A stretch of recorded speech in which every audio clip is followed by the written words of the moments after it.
सभी साथियों को मैं अश्विनी यादव एडवोकेट की तरफ से क्रांतिकारी जय भीम नमो बुद्धाय। साथियों, 2024 लोकसभा का चुनाव है। जैसा कि बहुत से वैचारिक लोगों को यह मालूम है कि जिस प्रकार से एक वैचारिक राजनीति इस देश में स्थापित हो चुकी है, वह अपनी विचारधारा को मजबूत करने के लिए किस हद तक जा सकती है, यह हम लोग अंदाज़ा लगा सकते हैं। और किस प्रकार से छोटे छोटे दलों को घुटने टिका दिया है। बड़े बोल बोलने वाले भारतीय सोहेलदेव समाज पार्टी के राष्ट्रीय अध्यक्ष माननीय ओम प्रकाश राजभर जी जब समाजवादी पार्टी के साथ गठबंधन में आए थे, कितने बड़े बड़े बोल बोलते थे। लेकिन आज उनके जो पुत्र हैं अरविंद राजभर को किस प्रकार से घुटने टिका करके माफ़ी मंगाया गया है, यह उन लोगों को सीख है जो लोग बीजेपी में अब भी हैं और धार्मिक राष्ट्रवादी विचारधारा से ओतप्रोत होकर के उसके साथ जुड़े हुए हैं। तो यह साबित होता है कि ओबीसी एससी के एसटी के लोगों की क्या अहमियत, क्या इज्जत है भारतीय जनता पार्टी में। दूसरी बात, भारत में जितने भी छोटे छोटे दल, राजनीतिक दल हैं, वर्तमान समय में जितने भी छोटे छोटे राजनीतिक दल हैं, सारे लोग यह कहते हैं कि हम लोग संविधान बचाएंगे, संविधान बचाने की बात करते हैं, जैसे कि ओम प्रकाश राजभर जी भी कहते थे।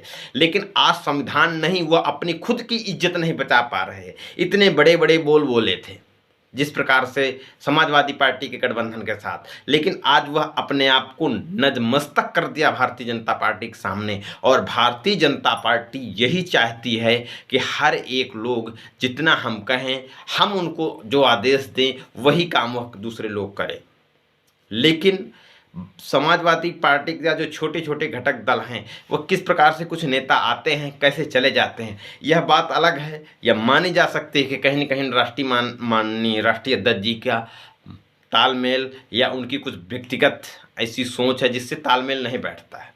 लेकिन दूसरी बात एक यह पैदा होती है कि जितने छोटे छोटे दल हैं, जैसे माननीय डॉक्टर पल्लवी पटेल जी समाजवादी पार्टी के घटक दल में आई, शामिल हुई और वो विधानसभा में भी पहुंच गई। उनको लोगों ने जाना तो समाजवादी पार्टी के गठबंधन की वजह से जाना। लेकिन ऐसा कौन सा कारण है कि इनके साथ तालमेल समाजवादी पार्टी के साथ नहीं मिल पा रहा। ओम प्रकाश राजभर जी जैसे कि देखिए कि लोकसभा में सिर्फ एक सीट का गठबंधन हुआ है, लेकिन अगर वही ओम प्रकाश राजभर जी होते समाजवादी पार्टी में तो 2, 3, 4 कितनी मांग कर सकते हैं समाजवादी पार्टी से। क्या ओबीसी की जितनी राजनीतिक छोटी छोटी पार्टियां हैं, वह अपना धौंस सिर्फ समाजवादी पार्टी के राष्ट्रीय अध्यक्ष को ही दिखाने की औकात रखते हैं। भारतीय जनता पार्टी में जैसे जाते हैं, नतमस्तक हो जाते हैं, उनकी चरण वंदना करते हैं, वह जितने टुकड़े फेंकते हैं उतने ही टुकड़ों में संतुष्ट हो जाते हैं। यह कहीं ना कहीं इस बात का संकेतक है कि जो बहुजन समाज के लोग अपने यह बात कहते हैं कि हम समाज के हितैषी हैं, वास्तविकता में यह लोग समाज के हितैषी नहीं है। जो ओम प्रकाश राजभर जी हों या संजय निषाद जी हों या अनुप्रिया पटेल जी हों, यह कहीं ना कहीं एक सीट का जो समझौता करते हैं वो खुद का, ये दूसरे लोग परिवारवाद की बात करते हैं भारतीय जनता पार्टी, लेकिन जितने गठबंधन उनके साथ हैं वो सिर्फ परिवार उनको एक एक सीट दे रहे हैं और वह भी उनके सिर्फ परिवार में ही सीटें जा रही हैं। तो क्या यह कैसा परिवारवाद है? यह तो लोकतंत्र की पूर्णतः हत्या है। और दूसरों पर आरोप लगाने वाले, एक एक सीट के लेने वाले, दो बातें यहाँ पर स्पष्ट होती हैं। एक तो यह परिवारवाद का दूसरों पर आरोप लगाते हैं और खुद राजनीतिक पार्टी बना करके खुद परिवारवादी राजनीतिक व्यवस्था स्थापित करते हैं।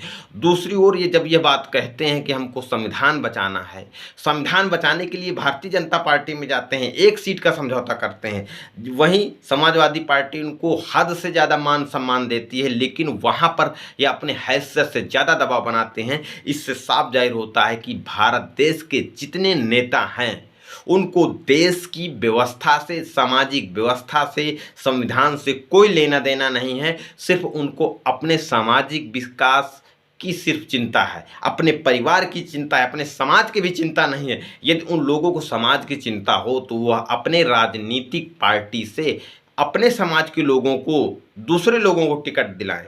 लेकिन खुद अपने ही पार्टी में खुद को टिकट लेते हैं। इससे साफ जाहिर होता है। मैं अपने इस देशवासियों से अपील करना चाहता हूं कि यदि जो लोग ये चाहते हैं, जो भारतीय जनता पार्टी जैसी पार्टी से नफरत रखते हैं लेकिन और समाजवादी पार्टी से भी वो दूर भागते हैं, उन लोगों से विशेष अपील है कि आज के दौर में उत्तर प्रदेश में इंडिया गठबंधन ही बेहतर है एनडीए को हराने के लिए। भले ही हम इफ वट करें कि इन्होंने 10 साल पहले यह गलती की, 20 साल पहले यह गलती की, उन गलतियों का हिसाब करने के लिए हमारे पास अभी आने वाले दिनों में वक्त मिलेगा यदि हम बीजेपी को हटा देते हैं। अन्यथा हम लोग वह दौर नहीं देख पाएंगे सुधार करने का, क्योंकि यह वक्त अपने आप में गलतियां ढूंढने का या गठबंधन के लोगों में गलतियां ढूंढने का नहीं है। यह वक्त है सभी को एक साथ हो करके। बहुत से लोग दूसरे राजनीतिक दलों में जुड़े हुए हैं जो लोग कि अपने आप को बेसोट कहते हैं, लेकिन यदि वह बेसोट किसी का जुड़े रह गए और ना तो जीत का हिस्सा हो सकते हैं ना हार का हिस्सा हो सकते हैं, तो मैं जहाँ तक समझता हूँ ऐसे लोकतांत्रिक व्यवस्था में आपके मत का भी कोई वाजूद नहीं है। यदि आपका मत किसी को हरा नहीं सकता, किसी को जिता नहीं सकता है, सिर्फ और सिर्फ गिनती बढ़ा सकता है, तो वह मत भी किसी काम का नहीं है। इसलिए मैं सम्मानित साथियों से, भारत के मतदाताओं से यह अपील करना चाहता हूं कि अपने मत का सदुपयोग करें, या तो जिताने वाले के साथ जाएं या तो हराने वाले के साथ जाएं। जो लड़ाई में है वैचारिक लड़ाई है और इस विचारधारा की लड़ाई को पारी खींच कर लड़ने की ज़रूरत है साथियों। इसलिए इस दौर में एनडीए को हराने के लिए इंडिया गठबंधन को वर्तमान समय में सहयोग करने की ज़रूरत है। हम एनडीए को हराकर इंडिया गठबंधन को जिताएंगे। उसके बाद वह बात हम 20 साल का हिसाब बाद में भी कर सकते हैं। इसलिए सम्मानित साथियों से मेरी अपील है कि इन सारी परिस्थितियों को देखते हुए, मद्देनज़र रखते हुए हमको अपने वोट का सही इस्तेमाल करना है। हमको राष्ट्रवाद क्या है, जब राष्ट्र ही सुव्यवस्थित तरीके से नहीं रहा, राष्ट्र के नागरिक ही सुव्यवस्थित समानता स्वाधीनता की जीवन नहीं जी सकते हैं, तो किस काम का राष्ट्रवाद है। ऐसी बहुत सी बातें हैं जो निकल के आ सकती हैं, आ रही हैं।